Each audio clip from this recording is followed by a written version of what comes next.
This is PromptBase, and PromptBase is a place where you can buy and sell prompts. So if you're struggling to get the perfect look in DALL or Midjourney, you can purchase a lovely prompt that will give you exactly what you're looking for. Or if you have mastered how to get a very specific or unique style out of these programs, you can sell it on this website.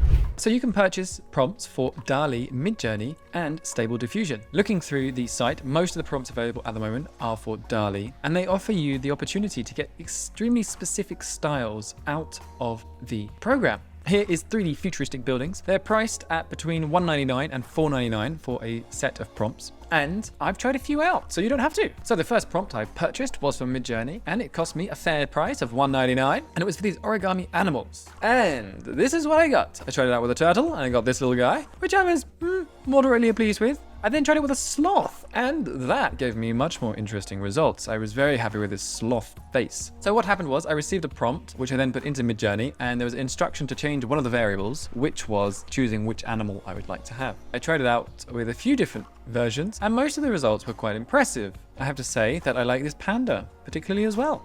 So overall, I really enjoyed actually using this prompt. It was a lot of fun, and I got some interesting artworks out of it. I think the price I paid for it was fair, and yeah, for the amount of enjoyment I got, it was worth it. So I decided for my next purchase, I would try something a little different. I decided to purchase these beautiful photorealistic portraits of women, but this time I wanted to see if I could quickly get close to what they were offering without purchasing the prompt, then purchase the prompt and see how much better it was. So this was the closest I got to the images. It is a fairly attractive woman. It's not quite as photorealistic as the examples, and also mine had this sort of strange harsh lighting, but I got this, I think this was my second attempt at getting an image similar to this. So I went ahead and bought the prompt, and on this one I was much more impressed with the detail of the prompt than the original one. This one really had a lot of extra keywords that I would have not have thought to have used. I will not tell you what they are, you'll have to purchase it to get that. So, and these were the images I then got up using the algorithm, and I upscaled one of these and got this lady. She's definitely more natural and realistic looking. I tried again with a different type of hair, which was one of the variables that was available inside of this prompt, and got some interesting results as well.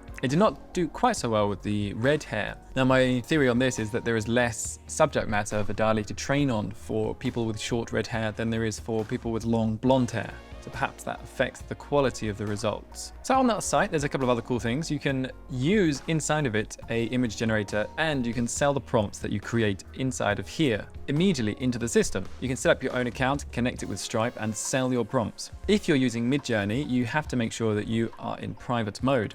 So overall, I think this is an incredibly creative experience that the gentleman who made this platform has really taken us a step further in exploring what is possible for monetizing inside of Midjourney and DALL 2. So there has been some clamor inside of the creative industries that Midjourney, DALL 2 were going to take the jobs of some creatives. Well, I think this is a fantastic example of how people can adapt to find new sources of income. So one concern I have about this platform is, firstly, people can just go to Midjourney, to the public gallery, find the most popular prompts, use them and change them a little bit, reorder them and sell them on here. And I think it's extremely easy to steal other people's prompts, especially on Midjourney. So another cool site that might link in well with this is this image to text generator, where you can put in any image and it will give you a prompt that would suit it. So you could even use this site, which I'll leave a link to in the description, to create your own prompts and then sell them on PromptBase. So overall, this is a fantastic development inside of the space. I'm really excited to try and sell a few of my own prompts, and I'll explore how to be doing that in a new video. Let me know what you think. Are you excited about PromptBase and selling or buying your own prompts? And if you enjoyed this video, please stick around, watch a few more on AI art. Give me a little like. If you want to learn more about Midjourney specifically, I've created a course on Udemy that runs through all of the advanced features so you can get the most out of it. You'll also learn the nuances of creating prompts, and you'll be able to create your own prompts, which you can then sell on PromptBase. Have a delightful day.